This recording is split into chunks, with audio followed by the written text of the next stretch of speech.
pues, 17. Ez da, eta ze numero da, ez, 52, ez da?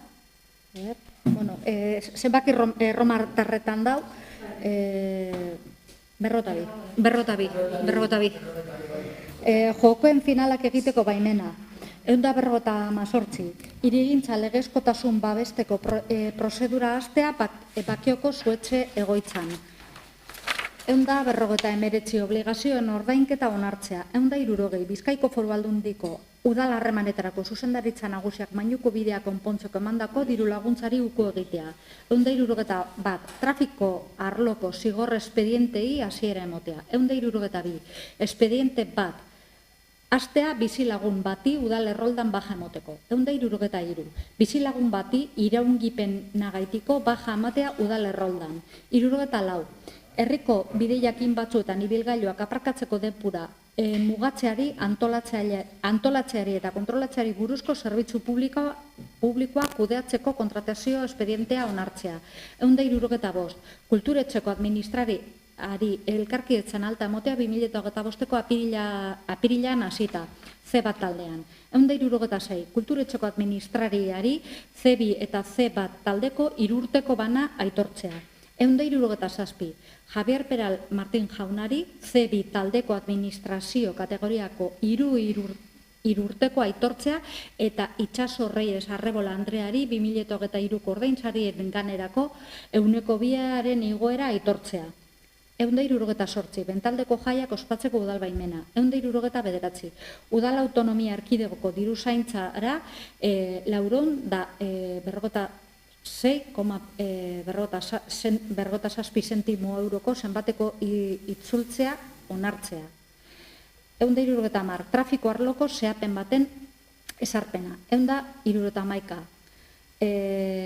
kotxaren zergaren ganerako salbuespena aurkeztutako eskarea ezestea mugikortasun murriztuaren baldintza betetzen ez duelako. 172 Bakioko Arestui futbol zelaiko lorazaintza zerbitzuaren lana C Floresi plantas enpresari esleitzea 36.517 eurotan eta 80 zentimo eurotan. Bez barne.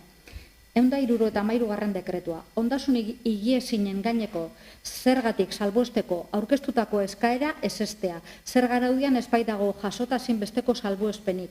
Ezintasun iraunkor absolutuari aplikatzeko. 174 alaitasunari tabernaldeko frontoia erabiltzeko baimena emotea. 175 nominak ordaintzeko ebazpena. 176 obligazioen ordainketa onartzea. 177 obligazioen ordainketa onartzea. 178 abokatuaren izendapena prozedura laburtuko administrazioarekiko auzi errekurso batean. 179 obra lizentziaren luzapena ematea hartza baserria urbanizatzeko lanak egiteko. 180 dekretua familia bakarreko etxe bizitza baterako obra lizentzia ematea. 181 obligazioen ordainketa onartzea. 182 trafiko arloko zigor espedientei hasiera emotea. 183 zenbait material usteko baimena.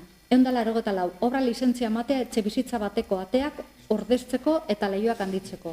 185 hiri lurren balio gehikuntzaren gainerako zergaren likidazioak onartzea. 186 obligazioen ordainketa onartzea. 187 egurrataratzeko baimena motea. 188 egurrataratzeko baimena motea. 189 obligazioen ordainketa onartzea. 190 SEAT-ak jarritako berraztertze errekursoa baiestea. 191 kontratu txiki esleitzea Maule Production SL enpresari klimari buruzko dokumental bat egiteko 14.560 eurotan eta 77 zentimo eurotan, bezikabe. 192 kontratu txikia esleitzea Renalte SCL enpresari egituratzaile biltegirako edukiontzia hornitzeko 4.900 eurotan, bezikabe. 193 aholkularitza juridiko kontratu txikia esleitzea gaurko abokatuak enpresari 14.875 eurotan, bezikabe. 194 basigoko jaiak egiteko udal baimena. 195 erroskila kalean saltzeko postu bat jartzeko baimena motea Urizarreta inguruan. 196 gaurko abokatuak bulegoa izendatzea prozedura laburtuko administrazioarekiko auzi errekurso batean. 187, bakiok udala, 57/2005ko prozedurara bertaratzea eta prokuradore bat izendatzea. 188 tokiko jai eguna esartzeko ebazpena. Eta 189 obligazioen ordainketak onartzea. Honen ganera ekarpenik edo? Ekarpenik ez badau, dekretuen barri emondan lez, urrengo punture pasekoara. Hirugarren puntu izango litzake, hala badagokio Bizkaiko Foru Aldundiaren eta Bakioko udalaren arteko lankidetza hitzarmena onartu udal hondakinak tratatzeko zerbitzua eman dadin. Hemen Bizkaiko Foru Aldundiak Garbiker enpresa edo sozietate publikoaren bitartez, hondakinen kudeaketa egiten deu, eta orduan, herri desberdinekaz edo Bizkaiko herrizekaz hitzarmen bat sinatzen deu, apurbet arautzeko hondakinen kudeaketa zelan egingo da.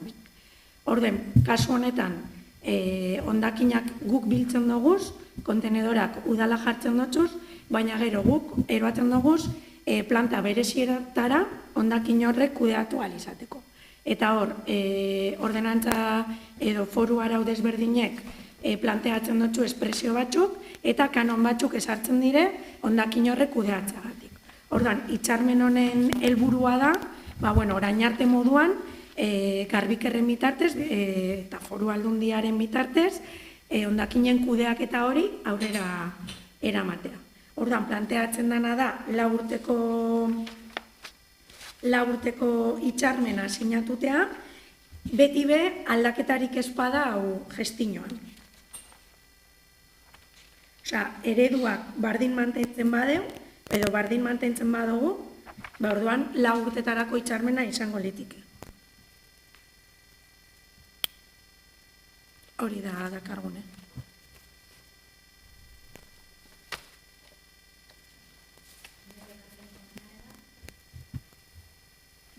Ekarpenik ezean orduen boskatuko dugu hitzarmena onartze aldera eta amets alduntzea sinatzeko hitzarmen hau eta aldundiari jakinarazteko. Botoak alde? Aho batez.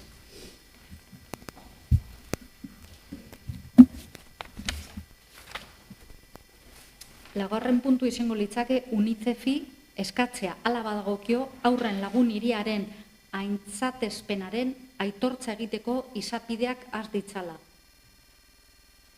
Proposamen hau dakar da, oindala urte bete onartu gendun prozesu honetan sartzea eta ja da, lehenengo fasea bete dugu, bada bigarren fase batera salto egitea. Orduan, UNICEFek badeko proiektu bat, honetaz hitz egin gendun, badeko proiektu bat, umeen hiri laguna edo deitzen dana, eta ordan, proiektu honen helburua da, umeen, 1999 urtean, ONUk onartu zeuen, umeen eskubideen gutuna, herrizetan betetuten dela, udalek konpromiso bat hartzen deure, eta beste batetik, UNICEFek jarraipen bat egiten du, konpromiso horrena. Orden, oin urte bete, baino gehiago uste dut izen zala, lehenengo, prozesu hau, ez da apurbe komplikatua edo desberdina da, berezize da, orduan, lehenengo eskatu behar dozu aitortzea hautagai moduan, eta gero ja aitortzea herri sarearen barruan sartzeko. Orduan, lehenengo pausua gainditu gendun, idatzi gendun plan bat, eta orain plan horren jarraipena aitzaki hartuta, dakarguna da, hautagaia izatea, edo, hiri umeen hiri lagunean, erderaz esaten du bere denbora guztion, eta gatsa da honetan, sare honetan sartzea. Orduan, dakarguna da, UNICEFeri eskatzea, plana betetu dugula, konpromisoak betetu duguzela, eta ja, sare honen barruan sartzea. Umeen herri laguna, hiri laguna. Guk hemen esateko ere, gustatzen eta ilusio sartzen dugula puntu hau. Badakigu proposatu gendunean, ametxek esan duen moduan, prozesu luze bat izango zala, baina, puntu honetara heldu gara, eta azkeneko puntu honetan, uste dugu, prozesu honek merezi dagoela, ze hautagai moduen onartzen badozkue, baietz espero dugu, ez da pausoak horretarako eman dira, pauso handia bere izango dela, aur eta bakioko aur eta nera mentzat. Beraz, hemen, gitxi gehiago esateko, postasunez, ia dana ondo badoan, eta hautagai moduen aukeratzen dozkuen.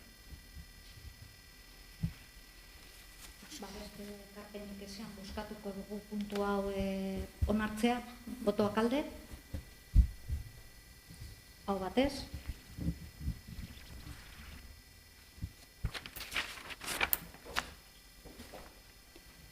Bosgarren puntu izango litzake, hirilurren balioko ikuntzaren ganerako zer garautzen dauen ordenantza aldatu ala badagokio. Abenduen foru arau batek zerga honen ganerako tipuak aldatu sortzu zen. Orduen, horrek emoten zeuen aldi baterako epe bat, eta epe horren barruen udal ordenantzak egokituteko. Orduen, proposatzen zana zen, proposatzen dana da, arau foralak agintzen dauzen tipo horretara egokitzea. Orduen, eranskinean agertzen diren eta foru arauak baimentzen dauze tipo horren barruan egokitzeko tipoak planteaten da. Bestalde batetik, eta kontuten izen da, posible dela, hainbat aldaketa egon aldirela urteetan zehar, proposatzen dana da, beste klausula edo klausula bi gehitzea koefizienteen ondoren. Eta, planteatzen dana da, gehienezko koefiziente horiek urtero egokiturako dira foru arau bidez, eta eguneratze hori Bizkaiko lurralde historikoko aurrekontuen foru arauen bitartez egin ahal izango dira. Eta gero, beste paragrafo baten, gehitzen dana da, aurreko paragrafoan aipatutako eguneratzearen ondorioz, indarrean dagoen ordenantza fiskala onartutako koefizientearen bat legezko maksimo berria, baino handiagoa bada, zuzenean aplikatuko dela. Harik eta soberakin hori zuzenduko duen ordenantza fiskal berria indarrean sartu arte. Hau da, proposatzen dana da, bitarteko klausula horren bitartez, moldatzeko aukera izatea, udal ordenantza foru arauera egokitu arte. Orain toketan dan prozedura, oin planteaten dana da, hasikera baten onartzea, toketan dan aurren ostean publikatea da, eta epe bat emoten jaki herritarrei alegazioak aurkezteko, eta alegazioak aurkezten badira erabaki beharko da arrazoizkoak direzan ala ez, eta erabaki espreso bat egon barko litzake, alegazio horik ezean zuzenean behin betikotzat onartutzat hartu alda, definitibo argitaratzen danean. Eta indarrean sartuko litzake definitibo argitaratu eta hurrengo eguneretik aurrera. Dakargune hona dela, plasuek ez joateko, plasuetan sartzeko tipoena egokitzea, baina, bai planteatu gendun ogasuna batzordean, batez be, azterketa egingo gendula, tasa eta zergen inguruan, eta hau bai posible dela aurrera barriro ekartea, batez be, norma foralak ezarri deuelako bonifikazio bat zuzeneko transmisioetan, erentziaka zerikusi dekona. Orden, gaur dakargu batez be tipoena egokitzeko, baina, urrengo hilietan aztertu egingo dugu zela zergaketa eta seguramente, osnartu beharko dugu, bonifikazio barri hau ezartzen badugu, ala ez ordenantza.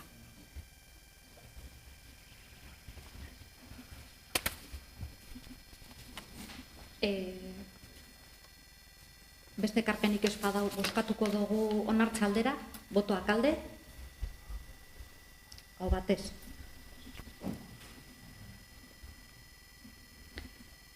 Seigarren puntu izango litzateke, hala badagokio, Bakioko udaleko argiteria publikoko instalazioak mantentzeko eta bermatzeko energia zerbitzuaren kontratuaren energia terminoa eguneratzeko formularen azalpenaren aldarazpena onartzea.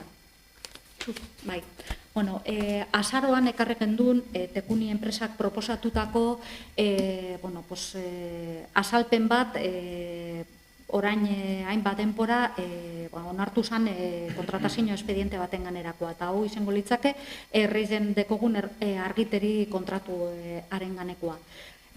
Bertan, proposatzen zeuena zen, kontutan izan da, pleguetan agertzen zala referentzi bat eta argibideak behar sotxuzenak, planteaten zen, formula hori aintzat hartzea ala ez. Formula egokitzat behar ziren konsultak enostean, hainbat departamentutan Eusko Jaurlaritzan eta beste kontratuen ganerako beste erakunde garrantzizkoetan aintzat hartu zen proposatutako formula kontuen izen da uste zala, egokiz ezala alde bilentzako. Eta gitxo gora bera baten kontratuaren espiritua edo mantentzen zagoelako. Azaroan plantea zen formula horren arabera, kopuru bat zugertaten zen, kopuru horretan esaten zana zen, pasa izen diren 9 urte gaitik, 28.000 euro bueltako diferentzia bat egoala, eta euren alde. Konturetu ziren, erabakia hartu hostien eta eureri notifike hostien, eurek planteetako kalkulu horretan errakuntza bat dauela eta bikoiztu inzala kopuru bat. Luzeegi jobarik, 28.000 euro esaten izen zeuen diru kopuru hori izen barik, berrazterketa inostean, zubertetan dan kopuru zehatza, lehenengo 9 urte gaitik, 9.000 eta 54 euro eta 51 zentimo. Eta lehen onartu zan kopuru esan, 28.000 eta 58 euro. Eta hori da proposatzen dana.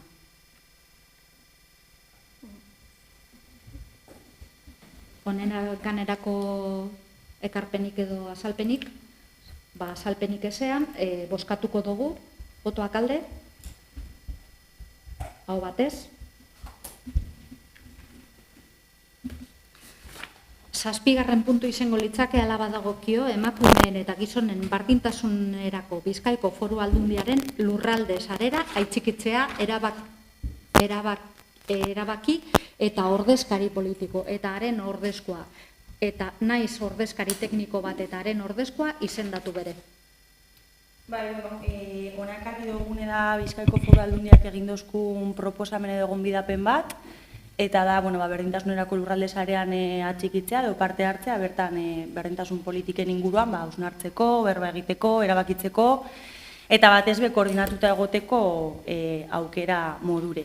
Orden erabaki dugu atxikipena egitea, orden hona ekarri dugu atxikipen horri berrespen bat emoteko, eta ordezkari moduen, ni joango naz, eta metz nire ordezko, eta teknikoa Gorane eta Goranen orde Esmaria.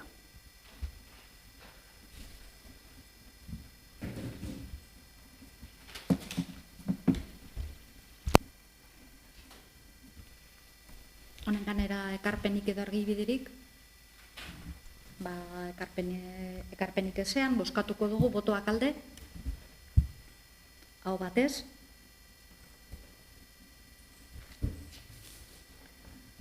8. puntue izango litzateke ordaintzeko batazbesteko epearen eta berankortasun txostenaren barri emotea 2025ko lehen hiruhilekoaren ganerakoak.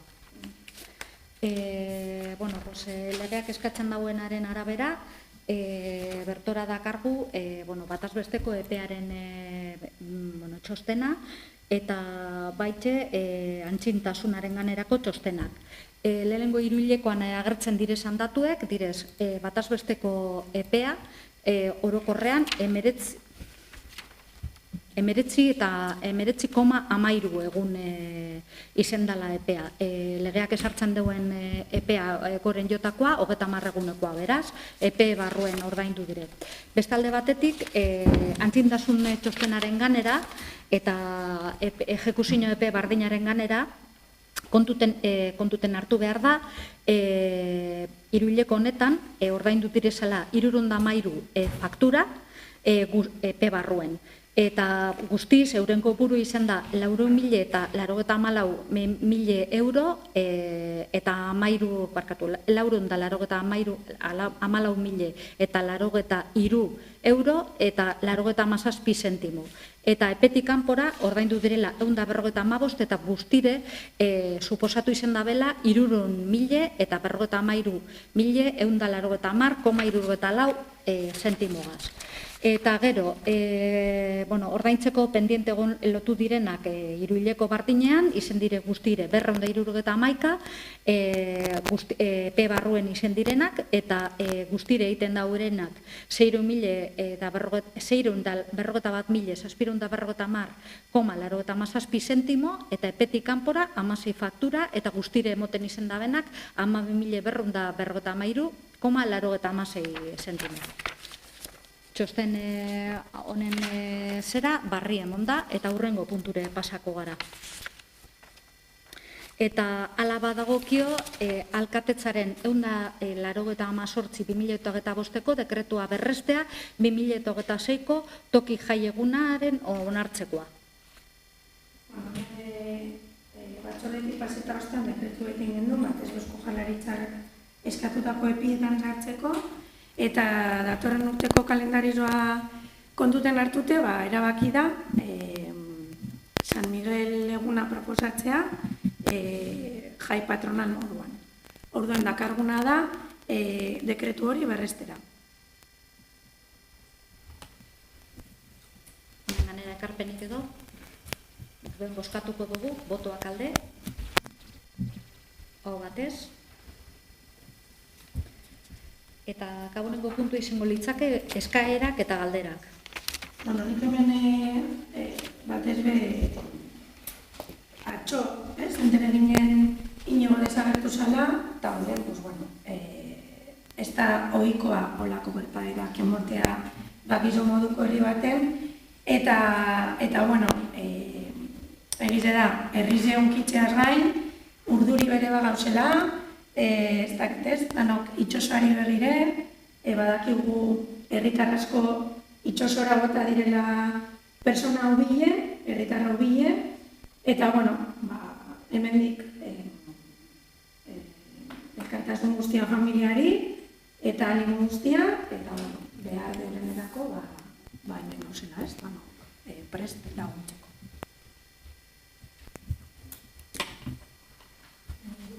Galdera bat aldez aurretik hori bezarkadan dibe familientzat eta animo asko. Guk gure duguna ona ekarri da, azken egunetan bakiotar askok esan deuskuena eta hori komentetako ez da bela lortzen udaltzainagaz harremanetan jartzea. Inork ez deutzola telefonoari erantzuten edo azkenean ertzainak hartzen dauela telefono hori. Askotan, tokian tokiko gaize direzelez, ertzainak ezin dauzaintzat hartu gai batzuk.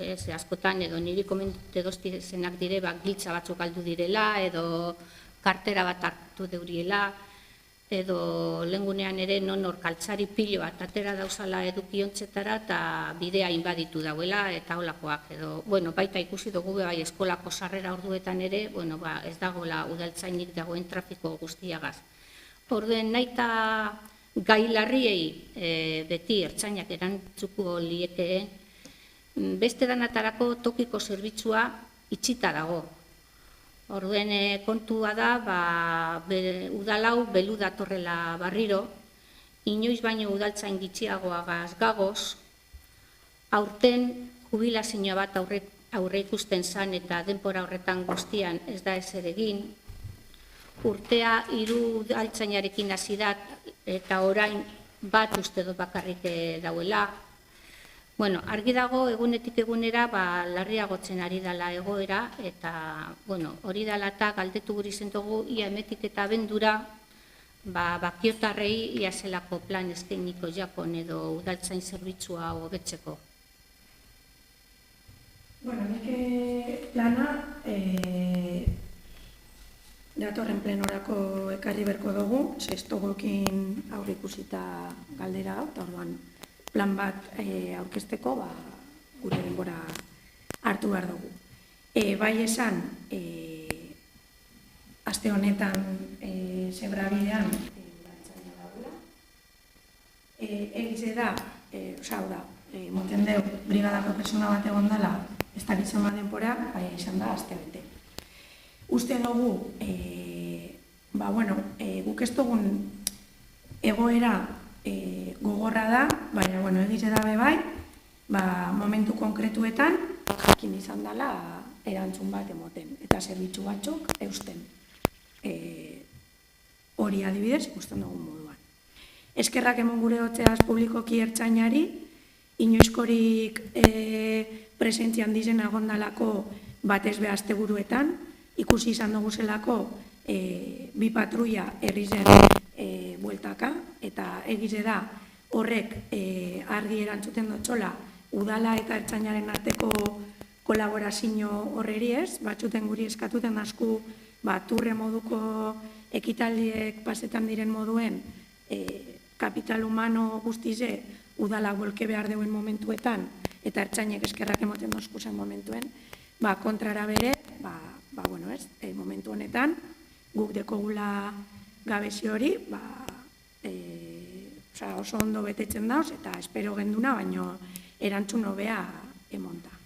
Telefonoa desbideratuta egon da une oro ertzainetxera, beraz ertzainak telefonoa hartu egin du, eta gero guk jakin gendunean egoera zaildu egingo zala, komunikazio bat atara gendun, komunikabide desberdinetan, herritarrari esanez, urrengo 3 asteetan edo, zerbitzua esala, ohiko moduan emango, eta ertzainaren zerbitzu hori egongo zala, komplementario moduen. Guk zerbitzu hori berrezartzeko aleginetan dihar dugu, horregize da, ez dela jubilazio baten ondorizo izen, hor hainbat faktore batera etor dazkuz, batzuk aurrikusi ahal zirenak, beste batzuk ez, baina bai esan bihar sartzen direla bi udaltzain 6 hilabeterako, datorren astean sartzen direla beste bi udaltzain laguntzaile beste 6 hilabeterako, eta horreri gehitu behar dako, oporratan egon direnak sartu egiten direla, eta bestalde batetik, hor jarraitzen dugu, aurre ikusten dugu baja luze bat egongo dela, baina beste inkorporazio bat izango dugu. Urrengo hilabeteetan, 7 udaltzain eukiko dugu plantilla. Hori, azkenengo asteetan eukindako gabezi hori betetu engo dugu, baina konstiente gara, herri honek badekola hausnarketa bat egiteko, konpromiso hori bere hartu gendun, eta betetan dugu, ikusita zer gertatu da, udaltzain ereduaren inguruko hausnarketa bat abiatu bat dugula, gonbidapena osatu nortzuen, dan hori uste, urrengo negoziazio mailan honetaz hitz egiteko, baina egia da, ondino ez dugula abiatu, udal gobernua burubelarri ondalako zerbitzua berrezartzen uste dugulako, lehentasunak emini behar dako zela, gai ez. Eta orduan gure lehentasuna izan da, ganoraz zerbitzua berrezartzea, eta azte buru honetatik aurrera zerbitzua berrezarrita hono da, baina hori, uste dut, guzti honek hausnarketa bat merezi deuela, eta urrengo hilabeteetan alkar ikusiko garela mahai baten inguruan honetaz hitz egiteko. Eta hori da gero planana, ekarriko urrengo plenorako, Edo, bueno, urrengo plenorako espada, batzordera eroango eta hitz egingo dugu, gure otesan. Bueno, guri esan dozkuen agatek bai, udaltzaine aurkeztu deurie planen bat edo lan, baina ez dozuela ondino adostu edo ez dozuela Ez da planik. areri buruz ezer erantzun. Ez da planik. Batzarren batera eban deuriela bat edo bi ganera. Plan bat, ez, egutegi bat. Bueno, egutegia eta bertan zetorren, euren behar izanak eta Claro, baina- zenbaki edo kopuru aldetik. Claro, hori orduan bi gauza desberdinetaz hitz egiten gauz. Eske, Bueno, nik uste dut importantea dela, hasierako hori, bai, esan zulez, planin bat behar dela, badinok, eure behar aurkeztu bat deuri ja zeo zer. Ez, baina, eske nik uste dut bi esfera desberdinetan hitz egiten gabizala. Egutegize da gauza bat, dala azkenean langileak eta, alkatetxarena da kompetentzia, baina, negoziazio mailan abian jartzen duguna, eta, klaro, eskesteko gonoaz eztabaidatu. Egutegiko hainbat kontu martxan dauz ja, de facto, egutegi hori martxan dau, baina egia dabe bai, ez daudela personalik egutegi hori aurrera eroateko. Orduan gauza bada egutegia, eta beste gauza bada zein izango da udaltzaingoaren zerbitzuaren plana. Hor, uste dut, danantzat, pero por lo menos barruan gauzen antzat, ezaguna dela udal batek ezin duzela egin nahi beste kontratazioa. Hori, hainbat batzarretan maigainan ipini dugun zerbait izan da, eta horregatik da importantea egutegia zaratago plan baten inguruan hitz egiteko. Osea, hor, behar izan batzu dauz udaletxean, lege bateko gure ganetik, guk ezin dugu era aske baten erabakia hartu lege horren muzin eginda, orduan, maiganeratu behar duguna da, zehozer sakona da. Egutegize, inkorporatzen doa zenean, baina abian da, de hecho, udaltzen bat oporratan da. Eta oporra hartu dutxuz, berak eskatutako egutegiaren plantamentuan. Orduan, egutegize, falta askuna da, azkenengo batzarra interlokutoreakaz, venga, aurrera, ez? Nik uste dut, bi gauza erronin dira. Guri hemen bai gustatuko litzaigu bai, badanon artean eukitzea batzar bat bai poliziagaz, udal gobernu taldea eta gure aldetik bai, ze azkenan heltzen direzen bertsioak guzti desberdinak direz. Claro, egutegi bat aurkezten baduzu, baina egunek eta egunen erantzun barik usten baduzu, eta azkeneko momentura arte ez badakien noizko durien oporrak, ia noiztokako datzi goizean edo arratsaldean egitea, uste dugu horreri buelta bat egon behar dutxogula.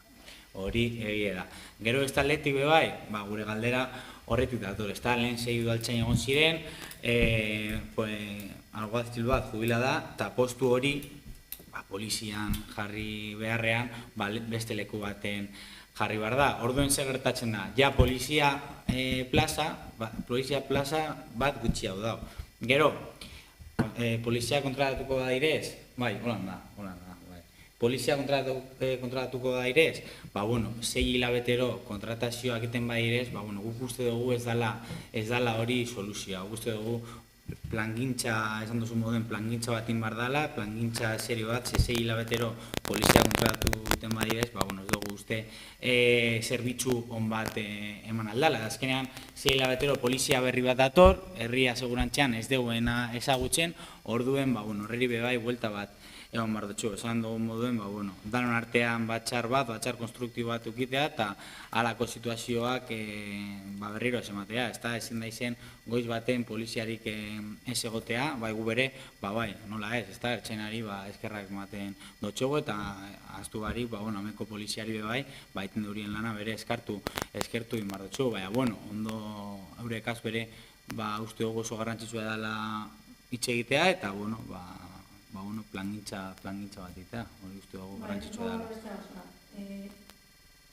Bakoitzak planteatzen dugu, nahi duen moduan ez da bai da, baina hasi zara eskatzen informazioa, eta kuriosoa da, esan duzu hainbat informazioa, hainbat bertsino, baina zuk ja mai hori egin baino lehenago eta beste bertsinoak entzun barik, aintzakotxat hartzen duzu bertsio bat. Hau da, egia da, informazioa transmititzeko mahai bat behar dela, baina esan duzu zen gauza asko ez dire absolutuak. Hau da, beste bertsio batzuk dauz. Orduan, mahai baten jesarteko lehenengo gauza egin behar dana da, aitortu errelato desberdinak daudela, eta egon aldirela. Eta hori da, lehenengo gauza, arduraz uste duguna guk hartu behar duguna. Ardura hartu, tentsinoa bajatu, eta benetan zentratu. Zuk esan duzu, erabaki dela, udaltzaina, olantzaina zigarrena, beste postu batera joatea. Azkenengo negoziazio mailan, argi eta garbi. Argi eta garbi. Hitz egin gendun, danon artean erabaki beharreko zeo zer dela. Hau da, erreposizio tasa, danok dakigu zer da. Persona bat jubilatzen danean, sortzen da tasa bat. Eta tasa horregaz langile bat kontratatu alda. Langileakaz jesartzen bazara, departamentu desberdinakaz, behar izanak leku guztietan dauz. Orduan, negoziazio maila aretan planteatu zan, eskuzabaltasunez, hausnarketa bat egin behar gendula departamentu guztietatik abiatuta, eta erabaki kontratazio iraunkor hori ze departamentutara joko zan. Eta hori danon artean hausnartu behar da. Eta hori negoziazio maila egin da. Hau da, eskatzen zauzen informazio maila hori negoziazio maila izango da. Ze udal honetan, bada legea hola ezarrita representazio sindikal bat, langileen. Guk dekogu maila bat, negoziazio maila, legeak ezartzen duena, baino pluralagoa. Eta guk hor egingo dugu hausnarketa. Eta hor badau udaltzaingoa, basauzi zuok, bagauzgu, eta badauz